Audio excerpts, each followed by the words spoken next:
What is up, you guys? It's your girl Riel Marie back again with the last video in our Carnival Celebration Cruise series. Y'all gonna have to bear with me.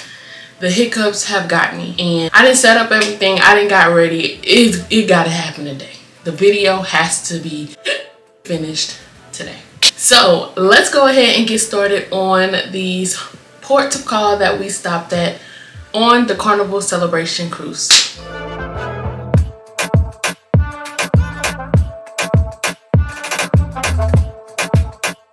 The first stop that we made was in Cove, Dominican Republic. We decided to go with an excursion. We went with Mega Adventures DR. I highly recommend them. They did everything professionally. It was a nice time and a nice way to actually get to know the people and really just explore the island. So to start off the day, as you saw in the video, we had a lot of rain. It rained until like the end of our tour basically. But that didn't stop the mega truck from happening. That's one thing I have to point out. So if you get a Carnival excursion, for us it was a little difficult to find the signs because we did excursions in two places and we could not find the area we were supposed to be at. Either they didn't have a sign or it's a sign but it may not be specifically what you signed up for. So it may be somewhere that's going to the same area and y'all split up there, but we didn't know that. So that's one thing I can say about Carnival. We need to get that together. We need everybody to have a poll so we know exactly where we need to be and when. When we finally met up with our tour guide, Alex, he took us to the trucks and the diesel.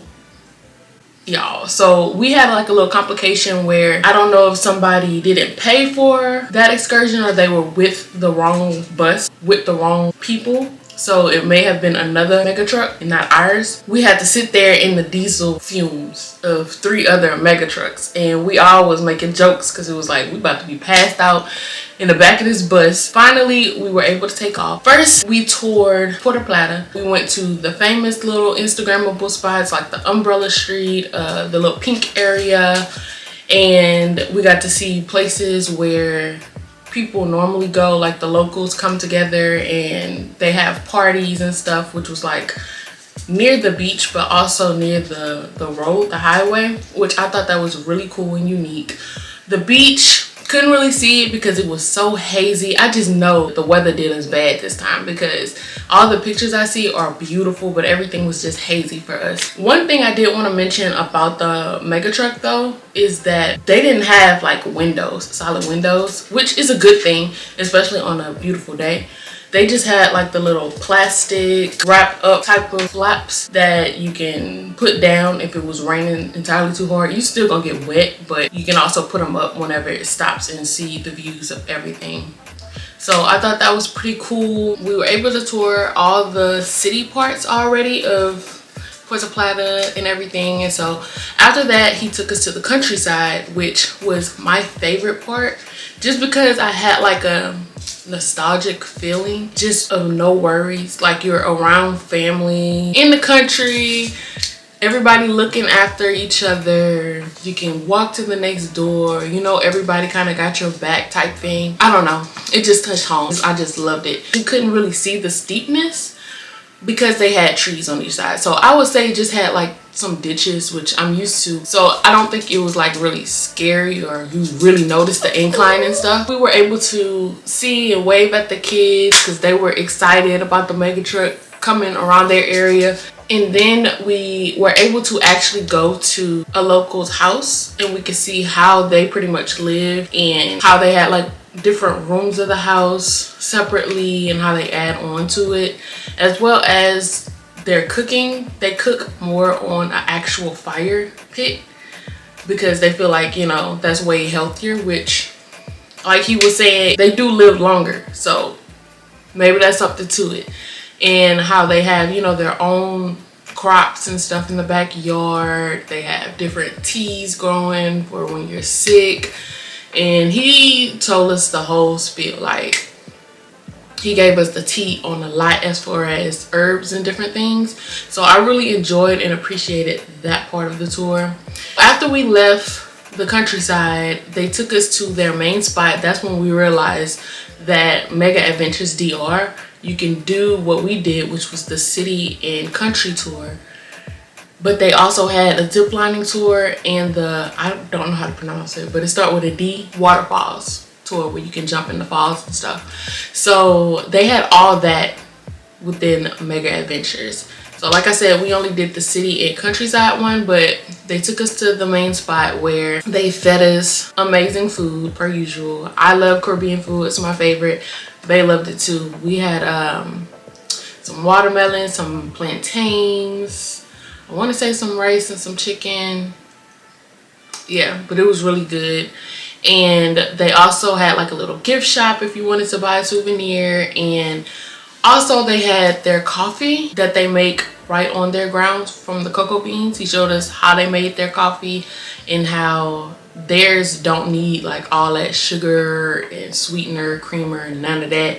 And when I tell you it was delicious, it was delicious. The coffee and the hot cocoa. I had the hot cocoa. I really wanted to take some home, but I think it was just cash and we didn't have cash on us that day. We forgot to go to the ATM. So after that, they took us back to the main part of Amber Cove, and you can do like whatever you want over there. They have big swimming pool, bars, and all of that. I want to say that's like Carnival's area. I don't know if that's their private area, but I believe so, that they took us back to. So you don't have to get back on the ship right away. But I do encourage you guys to do stuff like that. Like, you can chill on the beach. That's cool, because a lot of people use vacation as real vacations, like a mental break from everything and just want to relax. And I understand that, I get that. But sometimes I feel like it's cool to actually go out and see how other people live, see other people's cultures. Like, I love that. Yeah, just go out sometimes, learn about the place, help the local workers. They work hard at it and they do a good job at it. Because I definitely loved our tour guide, Alex. He was very informative. And it was just a cool experience. So that's basically what we did in the DR. We got back on the ship and that was that. So our next stop was Puerto Rico, San Juan, Puerto Rico. Y'all, it was chaos.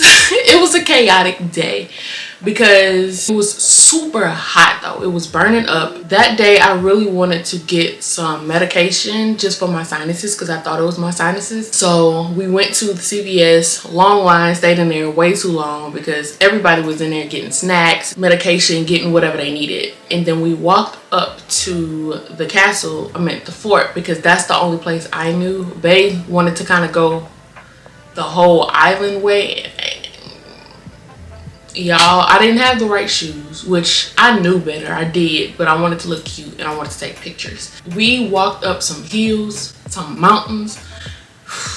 It wasn't mountains, y'all, I'm just exaggerating, but that's what it felt like. I had flats. It was burning up. But I will tell you, from the ship port all the way to the fort was beautiful. Just a vibe and a scene that's just amazing. Something that you would only get in the movies. I don't know, their plants, their homes, everything was just beautiful. So we were stopping, taking pictures everywhere.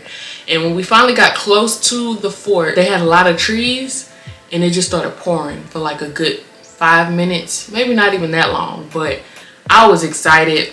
It was hot. I needed that rain. Okay, we went to the fort and it did cost, I don't remember if it was like $5 or $10 a person. I want to say it wasn't that expensive. I want to say it was probably like $5 per person, and it was self-guided. You can kind of go and view the fort. I didn't learn any information about the fort, I'm sorry. I went and just was in awe with the views. We were taking pictures, people were out there. It's like a community park. They were out there flying kites, running down the hills, looking at the water, and it was very windy up there, which was wild.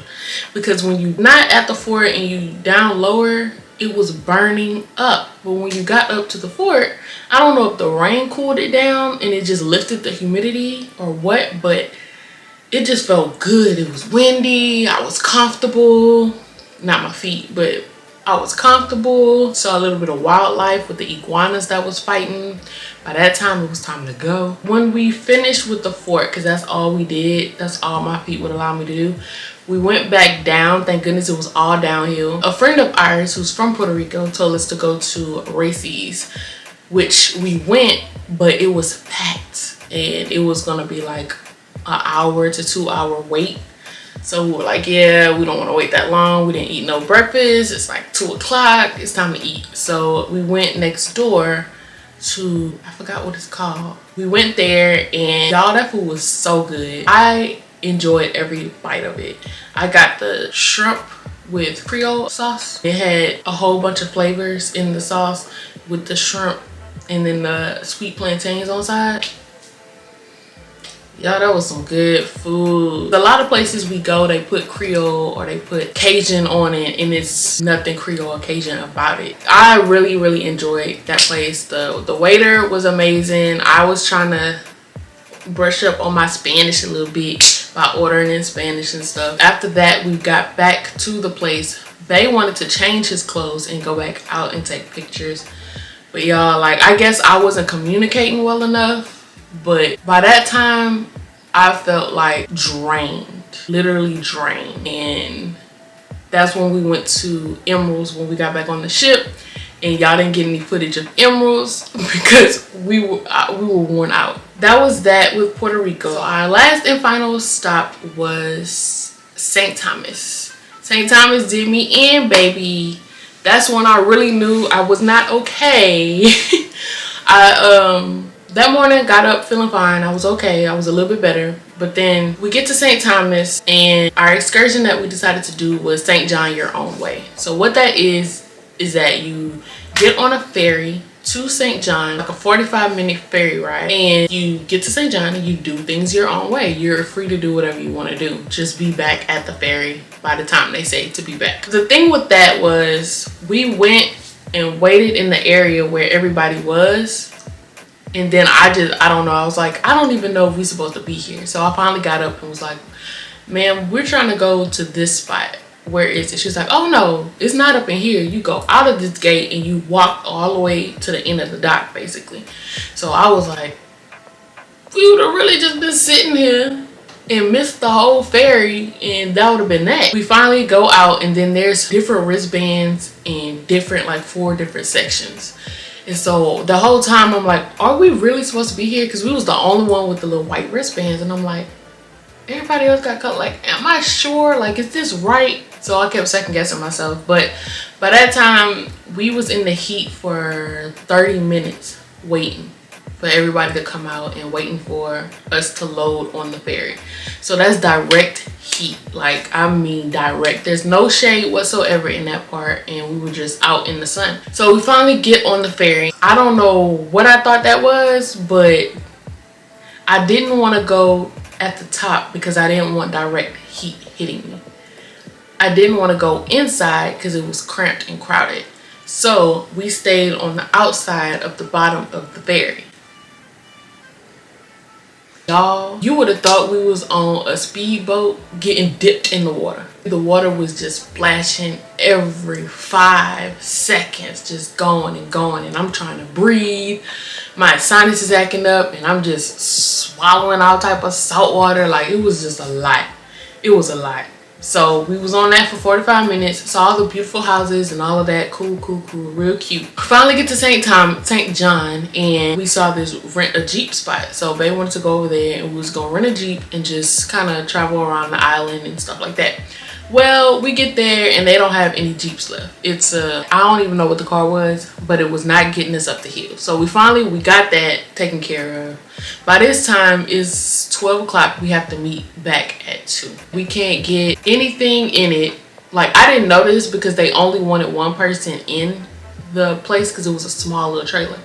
So they told him they didn't want any sand, nothing in the vehicle. So I didn't know any of that. They didn't want no signs of beach or life in the vehicle. So we get it. When we going up this hill, y'all, to get to the beach, which was not far away, the hills over there are steep. It felt like the engine was about to fall out of this vehicle. Like, you heard the knock, like it was serious, to where I was like, we are about to roll off this island, never to be found again.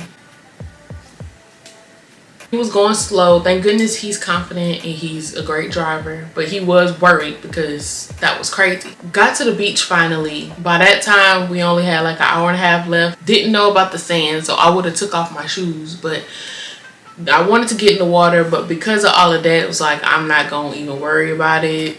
This is beautiful view. Let's take some pictures. We gotta put this back on our list to come and visit because this is the most beautiful beach I've ever seen. Then by that time we had like an hour and a half left, so we got back in the car just so he can get to the place safely. We went to the spot, dusted all the sand off, cleaned everything, returned the vehicle, and then we just walked. They had like a little area where there was shopping and food, so we went there for a good 45 minutes and met back to the ferry and got taken back to St. Thomas.